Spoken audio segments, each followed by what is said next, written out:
Chaque jour, ils construisent le Web3 selon leur vision et leurs convictions.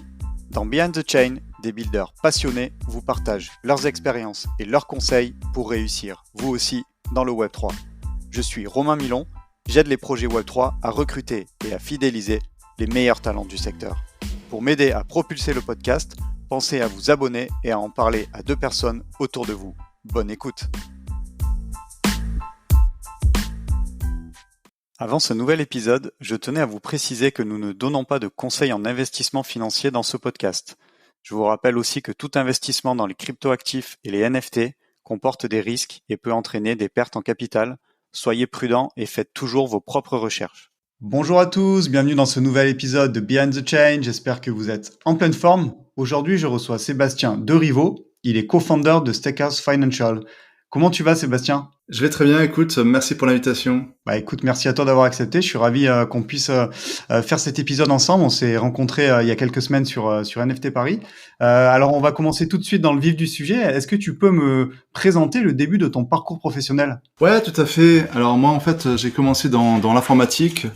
J'étais plutôt dans la recherche. Je suis allé jusqu'à un doctorat en data science, qui maintenant s'appelle plus tout ce qui est machine learning ou l'intelligence artificielle. Et ensuite, j'ai très vite fait plusieurs entreprises. Alors, c'était très éclectique. Ça allait des jeux vidéo chez Blizzard Entertainment à travailler sur World of Warcraft, à travailler pour des banques et des assurances sur des sujets réglementaires. Donc, très très large. J'ai toujours migré entre, on va dire, tout ce qui est le développement, la gestion des données et vers la fin, j'ai travaillé plus sur tout ce qui était la gestion financière, donc le contrôle de gestion et ainsi de suite. Et à un moment, c'était en 2015, j'ai commencé à m'intéresser un peu à la crypto. J'ai eu des in et des out, c'est-à-dire que il y a des fois je me suis un peu écarté de la crypto parce que c'était pas mon activité à temps plein, et puis depuis 2020 c'est mon activité à temps plein. Ça marche. Écoute, merci pour cette présentation. Alors tu as commencé un peu à nous en parler, mais est-ce que tu peux nous dire un peu plus concrètement comment tu as rencontré justement l'univers crypto et comment tu es rentré dedans ?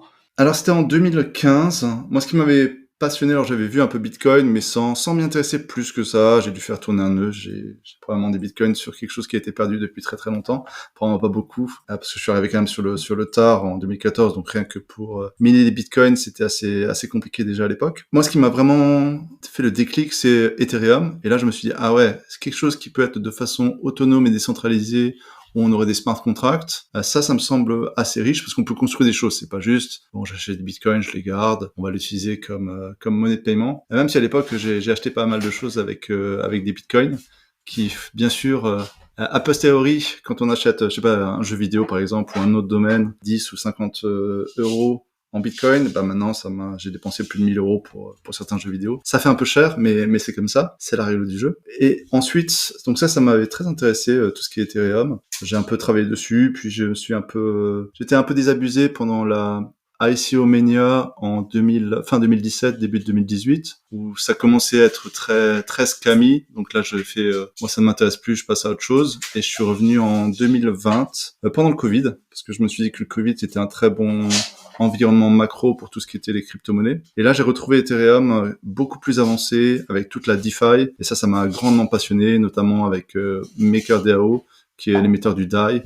Tout ce qui est ces stablecoins décentralisés sur la blockchain qui essaient de s'autogérer via des formes. C'est très intéressant. Et depuis là, je suis à temps plein sur la DeFi. Ok, top, hyper intéressant. Alors maintenant, ce qui m'intéresserait de savoir, c'est finalement pourquoi tu as décidé d'entreprendre dans ce secteur. On a vu, tu as un background tech assez fort, tu es finalement un OG de l'écosystème. Pourquoi ne pas avoir décidé de travailler, de mettre tes compétences au service d'un projet plutôt que de lancer le tien finalement ? Alors c'est une bonne question. Comme dit, j'ai commencé à travailler pour MakerDAO, donc en conseil. Ce que j'ai commencé à faire, c'était tout ce qui était le reporting financier et la gestion de ce qui s'appelle les real world assets. On pourra y revenir. Du coup, j'ai créé une équipe. C'était assez intéressant de rencontrer des gens, forcément sur Internet, de tous les différents pays. Et en 2022, c'est là où on s'est dit, on va faire une aventure entrepreneuriale. Pourquoi ? Parce que MakerDAO changeait pas mal. Il y avait pas mal de questionnements sur est-ce qu'ils allaient garder autant de gens qu'ils avaient à cette époque-là. Et donc on s'est dit, lançons Stakehouse Financial, parce que ça nous permettra de rester ensemble et de continuer le travail efficace qu'on fait. Et depuis, on a commencé à grossir. On est à présent 16 personnes et on travaille pour pas mal de DAO. On s'est vraiment lancé dans ce qui est du conseil avant de pivoter, on va pouvoir y revenir, dans le conseil pour MakerDAO, Lido, INS, Arbitrum et pas mal d'autres. Excellente transition du coup. Alors ouais, t'as commencé à nous en dire quelques mots, mais donc aujourd'hui vous faites du conseil pour des grands noms de l'écosystème. Et voilà, est-ce que tu peux nous dire un peu plus en détail sur quel champ d'activité voilà vous intervenez plus précisément? Tout à fait. Alors Stackhouse Financial, sa spécificité, c'est qu'on a pas mal de background de la finance, on a aussi des backgrounds de Lego. Si tu veux, la tech, surtout en 2022, enfin la crypto en 2022, c'était très orienté tech, avec plein de devs, mais par contre, quand il fallait faire de la gestion financière, pour savoir, bon, bah là j'ai lancé un protocole, est-ce que je fais de l'argent ou pas, traiter les données, pour savoir si financièrement ou d'un point de vue business, tout ceci fait sens, s'il y a des profits, ça, il n'y avait pas trop. Donc, on s'est vraiment spécialisé là-dedans, sur tout ce qui est reporting financier et aussi la partie gestion des actifs du monde réel. Si tu veux, par exemple, pour MakerDAO, à un moment, il y avait les taux de prêt sur la blockchain étaient très très bas, de l'ordre de 0 ou 2%, et les taux sur les obligations du Trésor américain, donc le taux sans risque américain est à plus de 5%. Et là, les gens se sont dit, bah attends, ça va pas. Pourquoi est-ce que la crypto qui a quand même plus de risques, on prête de l'argent des USDC ou d'autres stablecoins à moins que le taux sans risque. Et donc là, il y a eu tout un travail, par exemple, pour se dire, bah, comment est-ce qu'on peut prendre de l'argent de Maker, qui en avait jusqu'à 10 milliards, à l'investir dans des obligations du Trésor américain de très courte terme pour qu'il n'y ait pas de risque financier. Et donc là, bah, fallait faire plein d'opérations légales, faire des structures légales dans différents pays, trouver des contreparties pour faire des investissements, des brokers. On a utilisé par exemple Bank Signum. Mais tout ça partant d'un protocole qui n'existe que sur la blockchain et qui est géré par un forum décentralisé. Donc on se doute bien que par exemple pour faire tout ce qui est du KYC, AML et tout ce genre de choses, bah, va y avoir pas mal de complexité. Et c'est là que Stackhouse Financial apporte une valeur ajoutée. C'est quand c'est du reporting financier ou de la gestion légale complexe ou des opérations un peu complexes, mais qui ne sont pas technologiques, c'est là où on apporte le plus de valeur à mon sens. Ok, ouais, hyper intéressant. Et du coup, tu aurais d'autres exemples de missions que vous avez pu mener, si c'est pas confidentiel, bien entendu, voilà. Non, alors une que j'ai trouvé très intéressante, c'est qu'on a prêté de l'argent via MakerDAO. Enfin, MakerDAO a prêté de l'argent à une filiale de la Société Générale. Donc en France, là on peut faire un peu cocorico pour une fois. Donc c'était un prêt de 7 millions en 2022-2023, qui a pas fait grand-chose, mais je trouve ça assez intéressant et on se rend pas forcément compte quand on est de l'extérieur. Mais ça a demandé, par exemple, ça a demandé 2 ans de travail avec pas mal de cabinets légaux. C'est beaucoup de paperasse, beaucoup de compliance pour être sûr, bah voilà, que tout se fait dans les règles de l'art, alors que c'est sur un domaine qui est super innovant en même temps. Et donc c'est vraiment là qu'on a toujours un peu le conflit. Et si on regarde maintenant, on est dans pas mal de comités, par exemple pour Arbitrum, pour investir justement dans des fonds de placement BlackRock qui sont tokenisés on-chain. Donc ça, c'est le futur quelque part de la DeFi.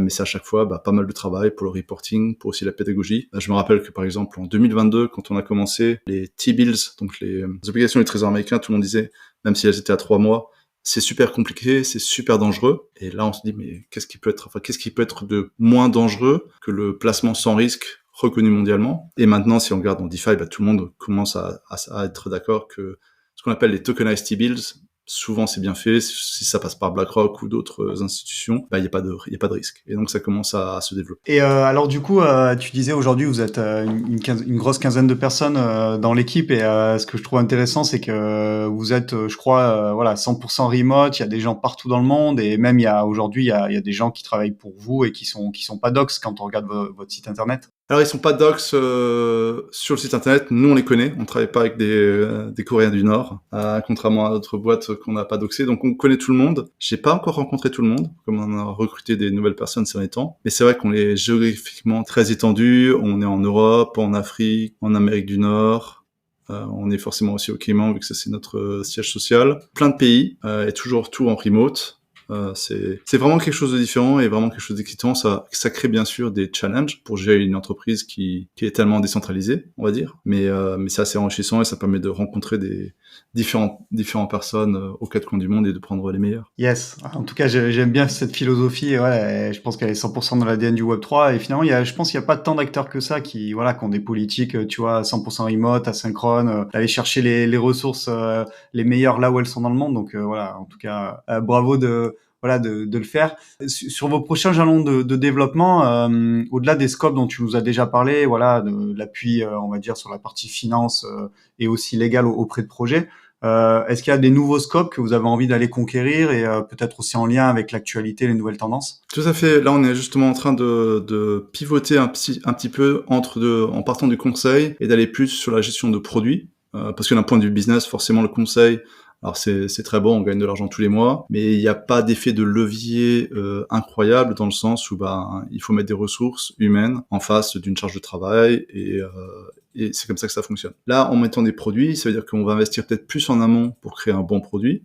Mais si le produit fonctionne, il va pouvoir croître de façon exponentielle, surtout en DeFi, sans qu'on ait à mettre plus d'investissement. Donc c'est un modèle très différent et je pense que c'est important de savoir qu'est-ce qu'on va faire exactement. Il y a des avantages et des inconvénients. Et là, ça fait maintenant un peu plus d'1 an qu'on a commencé à faire de la curation de ce qu'on appelle des vaults, donc des coffres sur Morpho, qui est une plateforme de prêt sur Ethereum et Base pour l'instant. Et actuellement, si on regarde les vaults qu'on offre, on est à peu plus de 400 millions d'assets déposés sur ces vaults, qui sont ensuite prêtés contre des contreparties. On a lancé, on en a pas mal, mais on a 2 gammes principales, qui est la gamme Stackhouse, qui est plus institutionnelle pour les gens qui veulent plus rechercher de la sécurité, et on a la gamme Smokehouse qui est plus, on va dire, DeFi native, dans le sens où il va y avoir plus des produits comme Ethena en collatéral ou Resolve, ce genre de choses. Et quand tu dis produit, c'est-à-dire que aujourd'hui vous faites de la curation, demain ça veut dire que vous pourriez avoir vos propres produits d'investissement, ou ce serait un produit qui permettrait justement, je sais pas, une expérience utilisateur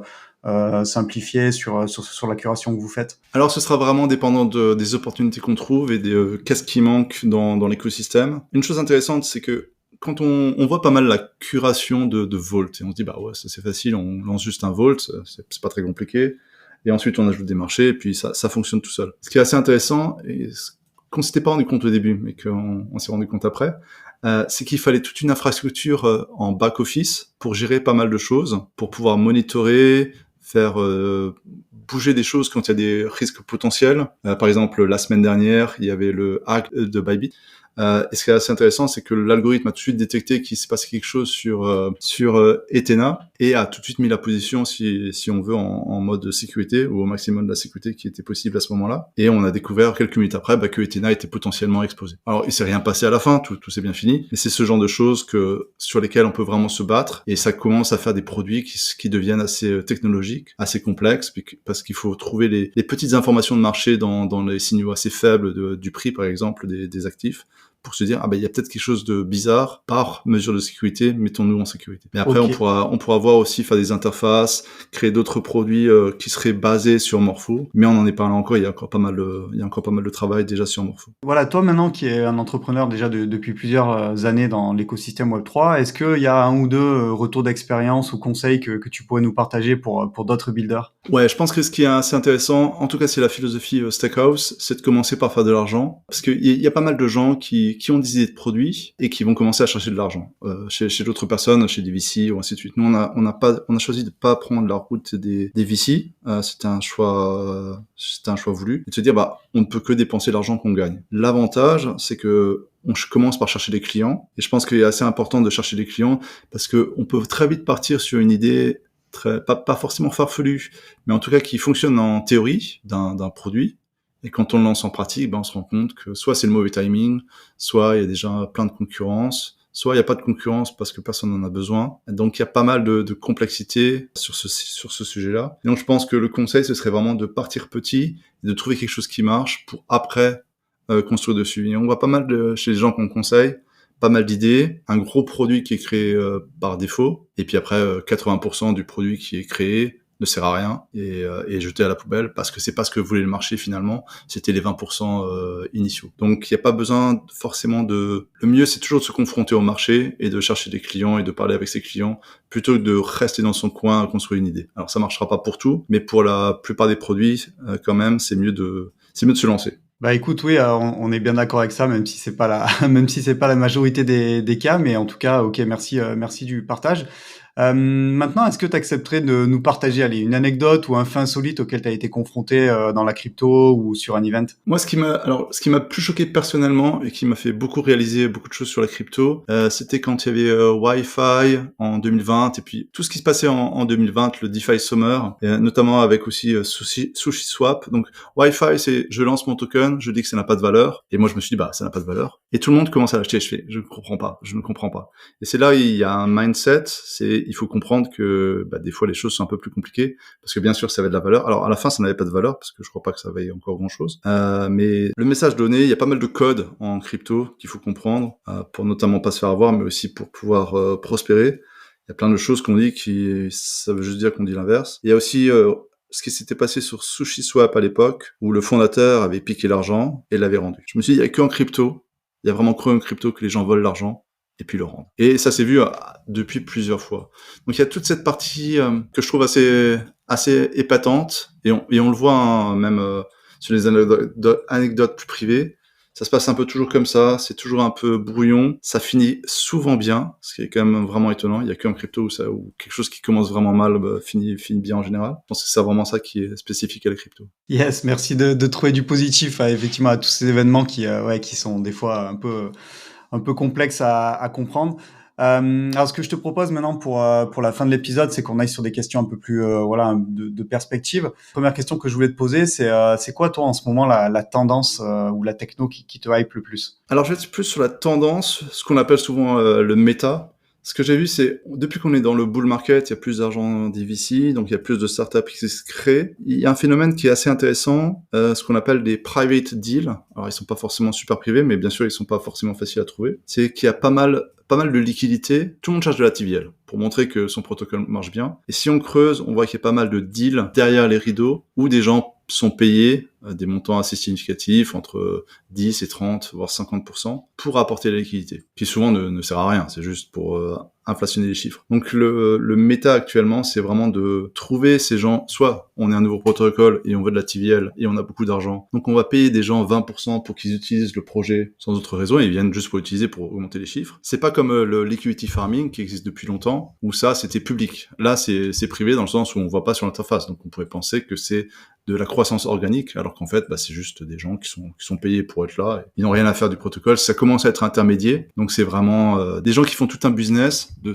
trouver de l'argent et de le placer avec des deals privés sur des plateformes, les plateformes DeFi plus ou moins classiques, notamment celles qui veulent se lancer. Donc ça, c'est vraiment les choses du moment. Après, il y a aussi plus en techno, mais toujours tendance, tout ce qui est Pendle et le tranching ou Spectra, qui est une façon en fait de convertir. Il y a pas mal de protocoles qui vous donnent des points ou des tokens. Après les points, quelle est la valeur d'un point, c'est assez compliqué. Pour la plupart des gens, ça vaut zéro. En tout cas pour moi, la plupart du temps, ça vaut zéro. Moi, je préfère de l'argent en USDC, un yield en USDC. Et donc là, ce qui est assez intéressant, c'est qu'il y a pas mal ces plateformes-là de tranching permettent à certaines personnes de s'exposer aux points avec un effet de levier. Il y a d'autres personnes d'apporter de l'argent, mais elles n'auront que, du coup, un yield ou un rendement en USDC. Donc ça permet de convertir des points ou des tokens qui n'ont pas de valeur pour certaines personnes, mais qui ont pas mal de valeur pour d'autres, en argent plus classique. Donc ça permet de désintermédier la fourniture de liquidité et l'investissement de cette liquidité pour farmer des tokens et des points. Ça, je trouve ça assez intéressant. C'est assez complexe, mais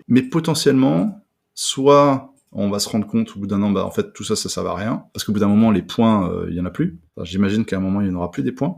Parce qu'on va plus pouvoir dépenser autant d'argent pour juste bootstrapper un écosystème. Mais peut-être que ça permettra de créer des nouvelles primitives qui seront utiles dans la finance de demain. Et c'est quelque chose sur lequel je travaille beaucoup en ce moment pour savoir. Il y a pas mal souvent des tendances de fond où il y a quelque chose qui semble complètement, pas stupide, mais inutile, comme les meme coins ou des innovations sur des meme coins. Et on se dit, ça sert à rien, c'est juste des meme coins, c'est juste de la spéculation. Mais finalement, des fois, il y a des petites pépites de choses qui pourront être réutilisées à l'échelle pour la finance quand elle sera plus sur la DeFi. Donc c'est toujours ça où il faut être en avance de phase et analyser, même quand ça vient d'un domaine qui est un peu plus, on va dire, spéculatif. Yes, carrément, ouais, faut garder l'esprit ouvert et ouais, comme tu dis, c'est des usages détournés finalement, qui aujourd'hui ne peuvent paraître insignifiants ou sans valeur et ouais, demain avoir du potentiel quoi pour d'autres domaines. On arrive déjà à la dernière question de l'épisode. C'est pas forcément la plus facile, mais voilà, si tu avais une feuille blanche, un crayon et que tu pouvais dessiner ton Web3 idéal d'ici une dizaine d'années, qu'est-ce que tu dessinerais? Alors c'est assez facile pour moi, c'est vraiment, et c'est pour ça que je suis dans la DeFi, c'est vraiment, et Stackhouse en général, c'est vraiment de prendre le monde de la TradFi, donc de la finance traditionnelle, et de le mettre sur des rails crypto, donc sur de la DeFi. Et c'est très intéressant. Alors, plus le temps avance, plus mon horizon pour réussir cette mission recule, malheureusement, parce qu'il y a pas mal de complexité et plein de petites choses qui semblent faciles prennent beaucoup plus de temps quand on a des acteurs réglementés et ainsi de suite. Mais si dans 10 ans on pouvait avoir, je sais pas moi, les banques qui se traitent entre elles et les autres institutions financières qui traitent entre elles via la DeFi et via des plateformes comme Morpho ou autres, et Uniswap et ainsi de suite, je pense que ça pourrait être un très bon objectif. Je pense qu'on y arrivera. Je pense qu'en plus, la régulation commence à aller dans ce sens, mais c'est toujours très très long et c'est très très ardu. C'est pour ça que dans les médias, on entend beaucoup plus parler des meme coins, parce que ça bouge très vite, ça peut bouger très vite, en plus c'est un peu palpitant, il y a des drames toutes les 5 minutes, alors que le travail de fond pour refaire la finance traditionnelle sur des rails DeFi, ça demande beaucoup beaucoup plus de temps, comme je disais avant, les travaux qu'on avait fait avec la filiale de Société Générale, qui avait pris quelques années pour in fine déboucher sur quelque chose qui semble petit, mais qui est vraiment une innovation de 0 à 1 et qui était compliqué. Et donc maintenant, c'est de passer de 1 à 10, puis à 100, puis à 1000, et peut-être que dans 10 ans, toute la finance sera sur la DeFi, ou une grande partie de la finance sera sur la DeFi. Et on regardera en arrière en disant, oui, il y avait 100 ou 200 milliards de stablecoins sur la crypto. Bon, c'était vraiment que le début, parce que maintenant, il y en aura peut-être 20 ou 30 trilliards. Donc c'est ça l'objectif. Yes, bah écoute, en tout cas, on le souhaite et ouais, on a tous hâte que ça arrive, bien entendu.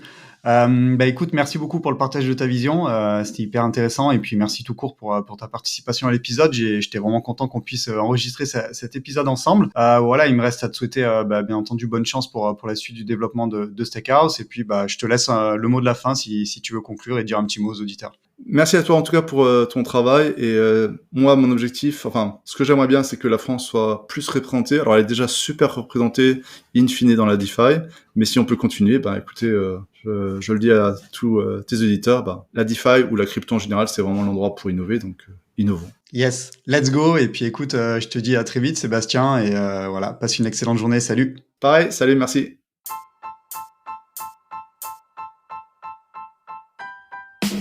Merci d'avoir écouté cet épisode jusqu'au bout. Pour m'aider à propulser ce podcast, je vous invite à me laisser la meilleure note possible ainsi qu'un commentaire sympa. À très vite pour découvrir un nouveau talent du Web3.